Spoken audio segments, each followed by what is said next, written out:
ఖమ్మం జిల్లా నుంచి బీఆర్ఎస్ అభ్యర్థి ఏ ఒక్కరిని కూడా అసెంబ్లీ గేటు తాకనీయనని తెలంగాణ అసెంబ్లీ ఎన్నికల సందర్భంలో ఇప్పటి మంత్రి పొంగులేటి నాడు చేసిన శపథం నేడు నెరవేరినట్లేనా అంటే అవుననే సంకేతాలు కనిపిస్తున్నాయి. అదేలాగా అంటారా? పార్లమెంట్ ఎన్నికల నేపథ్యంలో ఒక్కో ఎంపీ స్థానానికి ఒక్కో ఇన్ఛార్జిని నియమిస్తూ కాంగ్రెస్ పార్టీ అధిష్టానం నిర్ణయం తీసుకుంది. ఈ క్రమంలో మహబూబాబాద్ నియోజకవర్గ ఇన్ఛార్జిగా రాష్ట్ర వ్యవసాయ శాఖ మంత్రి తుమ్మల నాగేశ్వరరావుకి బాధ్యతలు అప్పగించిన సంగతి తెలిసిందే. అయితే మంగళవారం ఇల్లెందులో జరిగిన మహబాద్ పార్లమెంటరీ నియోజకవర్గ ముఖ్య నాయకుల సమావేశానికి ఇన్ఛార్జి తుమ్మల హాజరయ్యారు. ఆ సమావేశం అనంతరం భద్రాద్రి కొత్తగూడెం డీసీసీ అధ్యక్షులు ఉదయం వీరయ్య సైతం హాజరవ్వగా పార్లమెంటు నియోజకవర్గ పరిధిలోని శాసనసభ్యులతో ఇన్ఛార్జి అయిన మంత్రి తుమ్మల ప్రత్యేక సమావేశం నిర్వహించారు. అయితే ఇది అనధికారిక సమావేశం కాబట్టి సహజంగా అధికార పార్టీ కాంగ్రెస్ ఎమ్మెల్యేలు మాత్రమే హాజరవుతారు. అయితే ఈ సమావేశంలో భద్రాచలం ఎమ్మెల్యే తెల్లం వెంకట్రావు ప్రత్యక్షమయ్యారు. అయితే ఆయన ప్రత్యక్షమైతే ప్రత్యేకత ఏమిటి అనుకోవచ్చు. అసలు విషయం అక్కడే ఉంది. భద్రాచలం ఎమ్మెల్యే తెల్లం ప్రతిపక్ష బీఆర్ఎస్ పార్టీకి చెందిన ఎమ్మెల్యేనాయే. ఇక దానితో ఆయన పాల్గొన్న ఫోటో వైరల్ అవుతూ మళ్లీ తెల్లం వార్తల్లోకి ఎక్కారు. అయితే కాంగ్రెస్ నుంచి పుట్టిన వైఎస్ఆర్సీపీ నుంచి రాజకీయ అరాగ్యట్రం చేసిన డాక్టర్ తెల్లం వెంకట్రావు అదే పార్టీ నుంచి నాడు ఎంపీగా నెగ్గి ప్రస్తుత కాంగ్రెస్ ప్రభుత్వ రాష్ట్ర మంత్రిగా కొనసాగుతున్న పొంగులేటికి ఆది నుంచి వీర విధేయుడిగానే ఉంటున్నారు. ఒకానొక సందర్భంలో పొంగులేటిని తన రాజకీయ గురువుగా తెల్లం పేర్కొన్న సంగతి విదితమే.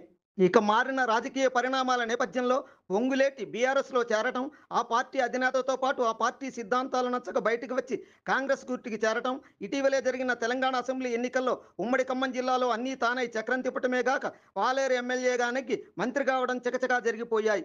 ఇక అలాగే అసెంబ్లీ ఎన్నికల సందర్భంలో ఆ గట్టు నుండాలో ఈ గట్టు నుండాలో తేల్చుకోలేక చివరికి బీఆర్ఎస్ పంచకు చేరిన తెల్లం వెంకట్రావు భద్రాచలం ఎమ్మెల్యేగా అనూహ్య రీతిలో విజయం సాధించారు. ఇవన్నీ చర్విత చరణాలే కావచ్చు. అయితే అసలు విషయం ఇక్కడే దాగుంది.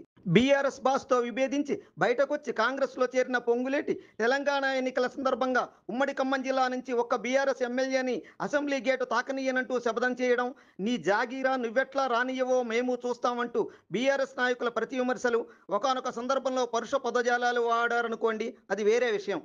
ఇక మరోపక్క తాను నమ్ముకున్న పార్టీ అధికారంలోకి రాకపోగా ప్రస్తుతం కనుమరుగయ్యే పరిస్థితి నెలకొంటుందన్న వార్తలు చక్కర్లు కొడుతున్న వేళ బీఆర్ఎస్ ఎమ్మెల్యే వెంకట్రావు కాంగ్రెస్ ఎమ్మెల్యేల సమావేశంలో ప్రత్యక్షమవడమే ఇక్కడ మరోమారు హాట్ టాపిక్ అయింది. ఇదే సందర్భంలో ఒక్క బీఆర్ఎస్ ఎమ్మెల్యేని అసెంబ్లీ గేటు తాకనివ్వనని నాడు పొంగులేటి చేసిన శబ్దం కొద్దిగా ఆలస్యంగానైనా నేడు నెరవేర్చుకున్నారన్న వ్యాఖ్యలు వినవస్తున్నాయి. అయితే కాంగ్రెస్ పార్టీ రాష్ట్రంలో అధికారంలోకి వచ్చినప్పటి నుంచి అనేక సందర్భాల్లో ఆ పార్టీ మంత్రులను కలవడమే కాక సాక్షాత్తు సీఎం రేవంత్ రెడ్డిని కుటుంబ సమేతంగా కలిసిన తెల్లం అభివృద్ధికే కలిశానంటూ పలుమార్లు వివరణ ఇచ్చుకున్నారు. అది ఏ అభివృద్ధో వారి అంతరంగానికే తెలియాలనుకోండి. ఇక రాష్ట్రంలో ప్రతిపక్ష హోదాని కోల్పోయే స్థితిలో బీఆర్ఎస్ ఉన్న ప్రస్తుత తరుణంలో కాంగ్రెస్ ఎమ్మెల్యేల సమావేశ హాజరైన డాక్టర్ తెల్లం వెంకట్రావు తన నర్మగర్భ గురువు పొంగులేటి శబదాన్ని నిజం చేస్తారో, తూచి ఊరకనే కలిశానని ప్లేట్ ఫిరాయిస్తారో చూడాలి మరి. న్యూస్ ఛానల్ అందరూ చూడండి, ఆనందించండి, లైక్ చేయండి, షేర్ చేయండి, సబ్స్క్రైబ్ చేయడం మర్చిపోకండి.